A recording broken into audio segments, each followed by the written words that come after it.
Good afternoon, everyone. Good afternoon. It is great to be at the Voters Coalition. I want to start by thanking the Voters Coalition for the incredibly important work that they do, and it's relevant actually now more than ever. At a time when the level of partisanship is greater than most of us can remember in our lifetimes, the work that the Voters Coalition does to make sure that the discussions focus on policies rather than personalities, that we attempt to find ways to move the country forward in ways that understand that the community's interest needs to come ahead of political interests, is really important, and it's commendable, and I thank you for it, and I thank you for hosting this forum today. I am running for re-election to a seat that I was privileged to win back in April. And I've come here today to tell you that I set out during the last campaign to tell you what I was going to do. And I'm now been in office for 6 months, and I'm here to tell you that I'm proud to tell you that I've done exactly what I said I was going to do if I was privileged to hold this seat. I spent a lot of time working during the campaign to understand the needs of the community.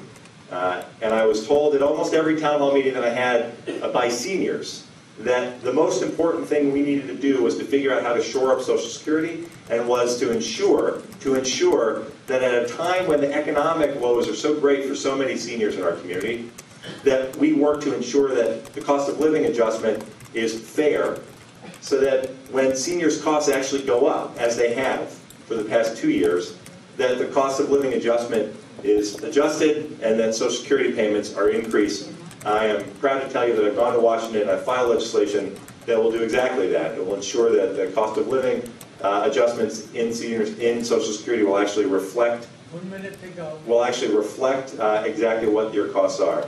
I also said I was going to continue my work on behalf of this country's national security and standing up to the greatest threat to our national security and to our ally Israel's national security, that is Iran. It's been a focus of mine since long before I ever ran for office. And I've gone to Washington, I've introduced legislation to make the sanctions that were put in place even tougher, to make companies have to choose between doing business with this country and doing business with Iran, and to make sure that our national security interests are always upheld. And finally, I spend an awful lot of time hearing from people who are struggling in this economy. And since I've gone to Washington, I've supported efforts to reduce taxes on the middle class. I've supported efforts to reduce taxes on small business, which is the driving force of our economy. And I've worked to make sure that at a time when so many are suffering so much, that you have a government that understands that it's our responsibility to move this economy ahead and make this the kind of economy that can create jobs for the private sector. Thank you. I look forward to your questions. Thank you very much.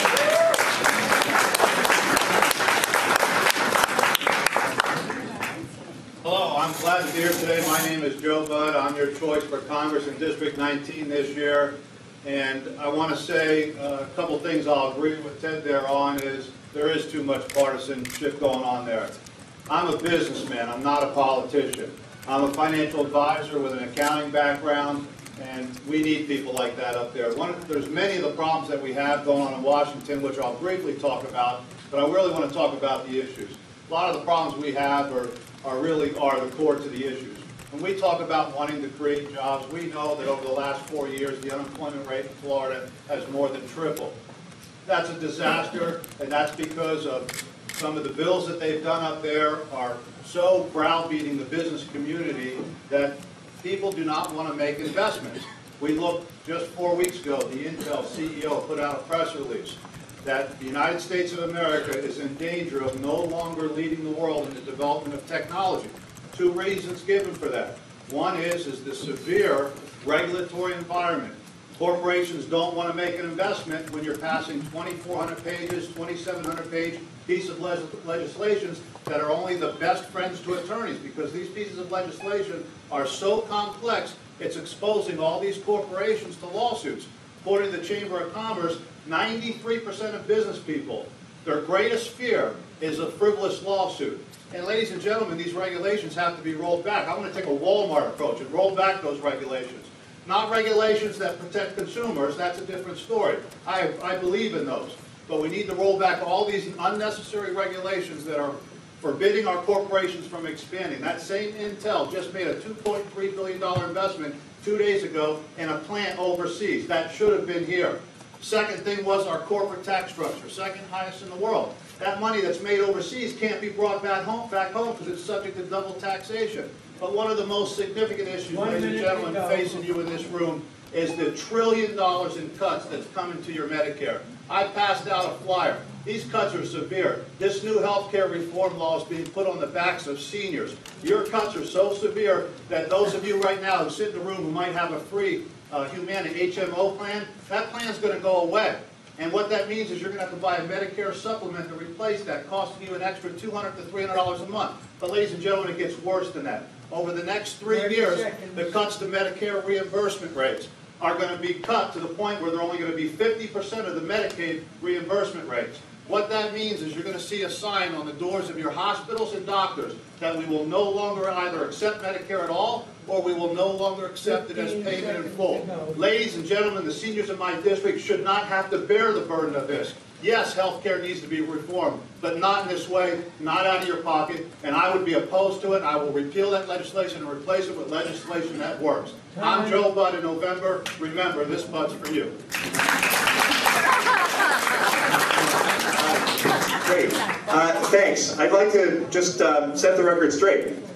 First of all, you're not going to lose your Medicare Advantage program, and again, I only wish that in these debates and in these meetings that we have, that we could actually inform people about what's actually in the law and how it helps or doesn't, instead of trying to scare particularly the seniors that I represent and that I go out and talk to every single day. Here's what the health care bill does. It will start, and by the way, something that I was told was the most important issue for us to address. We need to start to close the donut hole for so many of my seniors who have to decide whether they are going to buy their prescription drugs or whether they're going to put food on their table. The bill, the health care legislation, starts to close the donut hole, and immediately this year will provide significant discounts on prescription drugs. Number two, it's important that we talk about the crackdown on insurance companies and insurance company abuses. And when anyone tells you that they want to repeal the health care law, understand that what they want to do is shift the balance of power back to the insurance companies where it had been for far too many years, leaving it up to the insurance companies to decide how to cancel policies just because you're sick, leaving it up to the insurance policies to prevent you from being insured because of a pre-existing condition, making sure that kids who can't get insurance because of pre-existing conditions, if the other side is able to repeal the health care bill, they'll make sure that we go back to those days where children won't be able to get the insurance that they need. We need to move forward. This idea that Medicare reimbursement rates are going to be cut, the fact is Medicare reimbursement rates will be cut unless we do something to fix that problem, and I only wish that the Republicans that I serve with in Congress had understood that well enough to vote to support our efforts to make sure that the reimbursement rate is fixed so that seniors never have to risk not being able to see the doctors that they want. That's not in the health care bill. It's separate legislation that was passed during the last administration that we need to change. This Congress has tried to do that. And finally, just a word about the business community. The fact is, in order to grow our economy, everyone knows this, we need to focus again on creating jobs in this country. We need to focus on making sure that everyone has an opportunity to work in this country. And the way that we do that is by making more credit available to small businesses. That's what the small business bill that we passed just a couple weeks does. It provides tax credits for people, for companies who go out and hire new employees. That's what we ought to be doing. And most importantly, we need to take a hard look at the tax code. And wherever the Internal Revenue Code gives benefits to those companies who shift jobs overseas, it is our responsibility to end that preferential tax treatment so that it's in their interest and our interest to keep those jobs in this country.